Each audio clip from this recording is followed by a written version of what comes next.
एक व्यक्ति ने जिंदगी भर पाप किया, बचपन से जवान हो गया, पाप ही पाप, पाप ही पाप, कभी कोई अच्छा काम न करे। परिवार के लोग उसे महात्मा के पास ले गए। महाराज, इस पर कृपा करो, इसका कल्याण हो। यह कभी कोई अच्छा काम नहीं करता, गलत काम बस।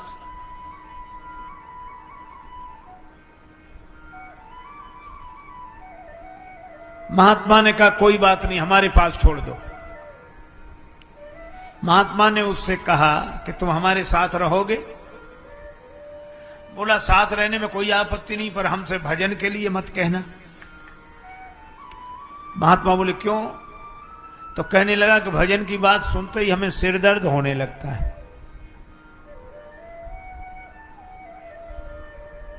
हम भजन नहीं कर सकते। महात्मा बोले मत करना भजन, तुम हमारे पास रहो। बोला दूसरी बात सुनो, हम जो करेंगे उसमें रोकना नहीं। महात्मा बोले नहीं रोकेंगे, तुम्हें जो करना हो वह करना। बोला तब तो आराम से आपके साथ रहेंगे।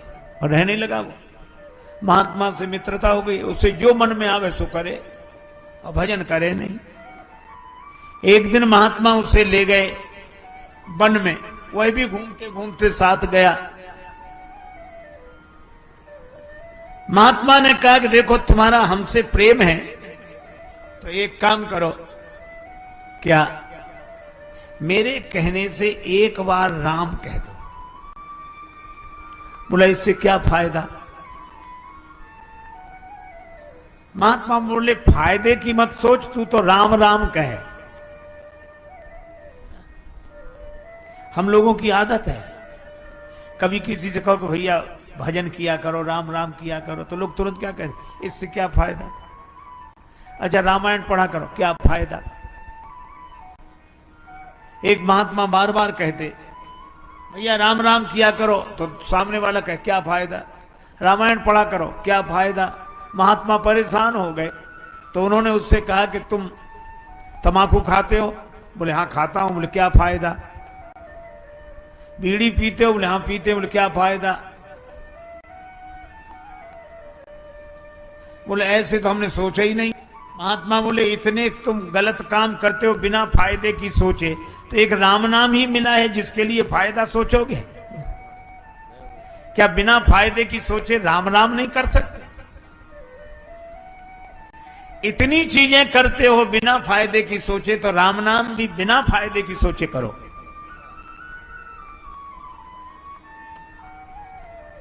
बोला एक बार बोलूंगा। महात्मा बोले बस एक बार। वह बोला राम, महात्मा बोले बन गया काम। बस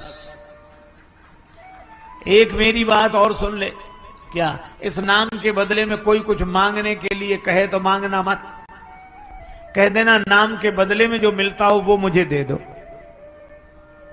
ठीक है? महात्मा ले आए उसे कि इसका काम बन गया, इसे जो करना हो करने दो। परिवार वालों ने कहा ठीक है।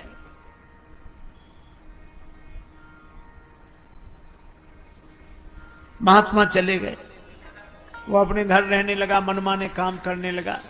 लेकिन एक दिन जब वो मरा तो लोग गए कि ये मर गया मर गया। यमदूत उसे यमलोक ले गए, यमराज के सामने। यमदूतों ने हिसाब सुनाया कि इसने जीवन भर गलत काम किए हैं, एक बार एक महात्मा के कहने से राम कहा है बस। यमराज बोले तो इससे पूछ लो ये राम नाम के बदले में क्या चाहता है। यमदूतों ने कहा क्या चाहते हो? यमराज पूछवा रहे हैं राम नाम के बदले में। उसे महात्मा की बात याद आ गई, वो कहने लगा मुझे तो कुछ नहीं चाहिए, नाम के बदले में जो मिलता हो सो दे दो। अब यमराज के यहां राम नाम का हिसाब थोड़ा ही है। चलो ब्रह्मा जी से पूछते हैं। उस व्यक्ति को लेकर ब्रह्मा जी के यहां गए। ब्रह्मा जी से पूछा कि राम नाम एक बार कोई ले तो उसका महत्व क्या है,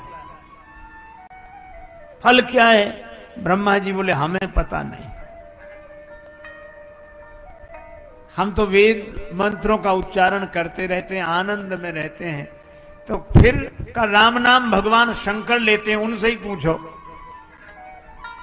तो उस व्यक्ति को लेकर ब्रह्मा जी यमराज शंकर जी के पास गए। शंकर जी से कहा कि आप दिन रात राम राम करते हैं, तुम पुनि राम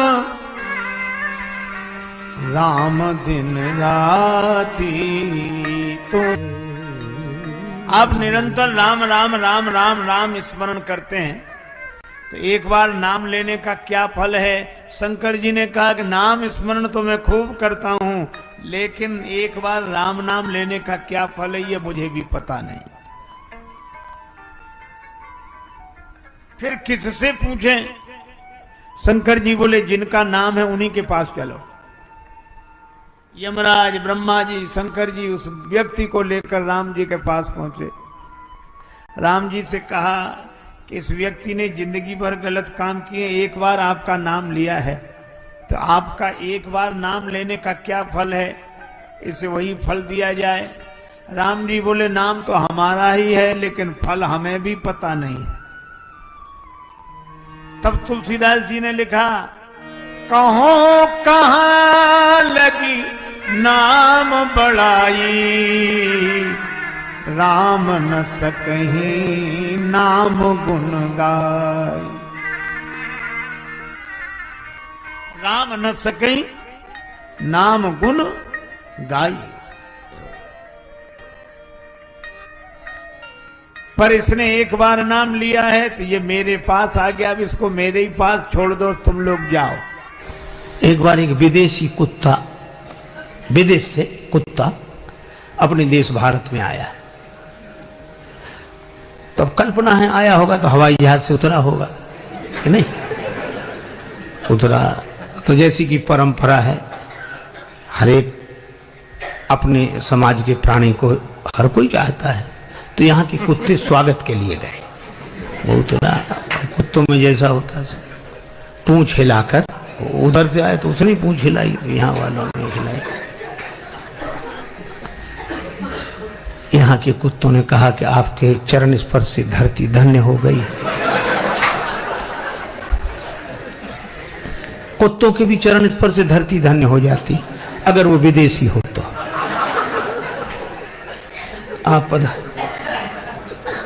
कहां रहने, कहां घूमने का विचार है? कहां जाएंगे ताकि व्यवस्था वहां की जाए वैसी? बोला कहां, अब तो यहीं रहेंगे, यहीं बसेंगे, यहीं की नागरिकता, यहीं रहेंगे। तो यहाँ वाले को तो बाहर है, बोली तो बड़ी खुशी हुआ मन से, बोले काहे को, यहाँ तो हम ही काफी हैं, तुम काहे को। लेकिन उन्होंने कहा कि तुम्हारा स्वास्थ्य तो अच्छा दिखता है, तो जहां जिस देश से आयो क्या वहां खाने पीने की सुविधा? अरे यहाँ से बहुत अच्छी सुविधा खाने पीने की। वहां जलवायु क्या कहने, वहां का जलवायु बहुत अच्छा। कहा जब तुम्हारे वहां सब कुछ अच्छा है तो यहीं क्यों रहना चाहते हो? बोला एक कारण है। क्या? बोले खाने पीने को वहां अच्छा, जलवायु वहां अच्छा, फिर यहाँ क्यों रहना चाहते? बोले एक ही कारण है। क्या? बोले भौंकने की उतनी सुविधा वहां नहीं है जितनी यहाँ। जो मन में आए जो समझ में आवे। इन राजाओं से धनुष तो हिला नहीं, काम तो इतना बनता नहीं। ले छुड़ा, ऐसे ही सीता जी को छुड़ा लो, पकड़कर दोनों भाइयों को बांध लो, जनक जी सहायता करें तो उनको भी युद्ध में जीत लो, वहीं बैठे रहे, हिले तक नहीं अपनी जगह से। अच्छा छीनने की वृत्ति क्यों आई? छुड़ा लो। कर्तव्य का पालन करें तो उपलब्धि होती ही है। कर्तव्य का पालन जिनसे नहीं होता वो छीनने की वृत्ति आ जाती है। ऐसे छीन लो, इसे छुड़ा लो ऐसे। अब राम जी तो चुप, लक्ष्मण जी को बड़ा क्रोध आया। भूप वचन सुन इत उत तकहीं। राजाओं की बात सुनकर कभी लक्ष्मण जी इधर देखते, कभी उधर देखते हैं। इधर उधर इसलिए देखते हैं कि किधर से आवाज आ रही, कौन है। पर वो दिखे नहीं, हल्ला मचे बस इधर। लेकिन लखन राम डर बोल न सकहीं। लक्ष्मण जी को राम जी का डर है कि वो बोलते नहीं हैं कि राम जी फिर कहेंगे कि ये राम जी ने लक्ष्मण जी की तरफ देखा तक नहीं कि अगर इशारा कर देंगे तो यहां दीप दीप के भूपति इकट्ठे हैं, ये तो कितना बड़ा युद्ध होगा, विश्व युद्ध हो जाएगा, इतने लोग इकट्ठे हैं। तो युद्ध को टालना चाहिए, युद्ध के परिणाम बुरे होते हैं। राम जी इसलिए नहीं देखते, शांति रहे, हम शांति प्रिय हैं। लक्ष्मण जी ने कहा कि सो तो ठीक है, युद्ध तो हम भी नहीं चाहते, शांति प्रिय होना ही चाहिए, लेकिन इसका यह भी अर्थ नहीं कि जिसके जो मन में आए सो कहे, जो करना हो सो करे, हम शांति प्रिय हैं। हमारी इस महानता को कोई मजबूरी समझे तो ठीक नहीं। एक बार एक चेले से गुरु जी ने कहा कि बेटा हम नहाएंगे तो पानी रखो, स्नान के लिए पानी रखो, अब हम स्नान करेंगे, रखो। चेला वहीं बैठो, अच्छा भला तो अभी के थोड़ी देर में। अरे गुरुजी बोला हम अभी कह रहे हैं तो अभी थोड़ी देर में। अच्छा अच्छा भला पानी लाना है? हाँ हाँ पानी। अच्छा तो नल का ले आए कि कुएं का? गुरु जी बोले अरे तू पानी लाए, नहाने लायक हो, चाहे जहां से लाए, नल से लाए चाहे कुएं से। अच्छा अच्छा फिर भी वहीं बैठा। अब क्या बोले, हम ये पूछ रहे हैं बाल्टी में लाए कि कलश में, घड़े में? गुरु जी ने कहा रहने दे, इतनी देर में तो हम नहा के भी आ जाते। मना भी नहीं कर रहा है, जा ही नहीं रहा है। ये और कहे कि बस हम तो आपके चरणों के आश्रित हैं बस। गुरु जी कह रहे कि जाऊं कहां तजी चरण तुम्हारे, आपके चरणों को छोड़कर कहां जाए। एक गुरु जी का चेला बड़ा विचित्र। गुरु जी बैठे आश्रम में, अंदर छोटा सा आश्रम था, बाहर गौ माता बंधी थी, बरसात होने लगी। गुरु जी ने कहा कि बेटा गाय भीग रही है वर्षा में, गाय को बंधन से मुक्त करो ताकि वह आश्रम के अंदर आ सके। चेला बैठे बैठे बोला गुरु जी बंधन से मुक्त करना तो आप जैसे महापुरुषों का काम है, हम जैसा जीव भला क्या किसी को बंधन से मुक्त कर सकता है जो खुद बंधन में पड़ा। क्षमा करें, यह अनधिकार चेष्टा हमसे नहीं होगी। बोलो। गुरु जी भी समझ गए कि चेला नहीं गुरु ही मिला है। तो दो तरह की विचित्रताएं। कुछ लोग होते हैं जो ऐसा आदेश का पालन करते हैं कि गुरु जी से कोई लेना ही देना नहीं, और कुछ लोग ऐसे हैं जो वहीं बैठेंगे पर जाएंगे कहीं नहीं, काम ही कुछ नहीं करेंगे। पर राम जी, अच्छा आपने देखा होगा जब लोगों का या शिष्यों का मान बढ़ जाए ना तो फिर गुरु जी के प्रणाम करने का ढंग भी बदल जाता है। उनको ये लगता है कि हमको लोग इतना मानते और यहाँ प्रणाम करें। एक गुरु जी का चेला था जो सवेरे 4 बजे आता था प्रणाम करने, अंधेरे में, बस सवेरे ही कर जाए। एक ने कहा बड़ा भक्त है साहब, ब्रह्म मुहूर्त में आता है। अरे हमने कहा काहे का भक्त है? ये इसलिए प्रणाम इस समय करता है ताकि इस समय कोई देखे नहीं, दिन भर नहीं करेगा। और दिन में सचमुच नहीं करता था, दिन में तो ऐसे बताता गुरु जी को जानते हैं, वहां है। तो लोगों में इज्जत भी बनी रही, और सवेरे सवेरे प्रणाम कर जाए 4 बजे तो गुरु भक्ति भी बनी रही, गुरु जी भी खुश। बात अटपटी है पर प्रेम भरी है। एक बार एक महात्मा राजस्थान में गए,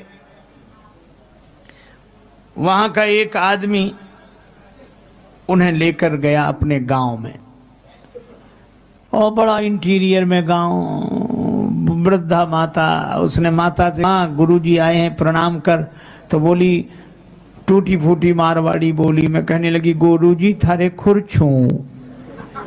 अब गुरुजी को गुरुजी कह रही थी और चरणों को खुर। महात्मा ने कहा, डांटा, पर मधुरता से डांटा, माता जी ऐसे बोलती हो महात्माओं से, नरक जाओगी नरक। बुढ़िया नरक भी नहीं जानती थी, उसको लगा आशीर्वाद दे रहे हैं महात्मा। तो क्या बोली, महाराज हमारा कहाँ भाग्य जो नरक जाएं, नरक तो आप जैसे महापुरुषों को मिले हैं प्रभु, हमें कहाँ। बोलो भाई, उसकी सरलता पर महात्मा खिलखिला के हंस पड़े। जब सरलता पर महात्मा प्रसन्न हो जाते हैं और परमात्मा प्रसन्न हो जाए तो कौन सा आश्चर्य है। एक आदमी एक गांव में गया तो जिससे भी पूछे, क्यों भैया ये गांव रामपुर है, रामपुरा है, सो जो भी मिले हाओ। दूसरे से पूछे रामपुर हाओ, तीसरे भैया रामपुर हाओ। वो बड़ा परेशान कि हाओ है कि रामपुरा है। एक पढ़ा लिखा आदमी दिखाई दिया कि भैया ये रामपुरा है। जी हाँ, अच्छा। तो और जितने लोग मिले वे हाओ हाओ कह रहे थे। तो उस व्यक्ति ने कहा कि पढ़े लिखे लोग जी हाँ बोलते हैं, बिना पढ़े लिखे लोग हाओ बोलते हैं।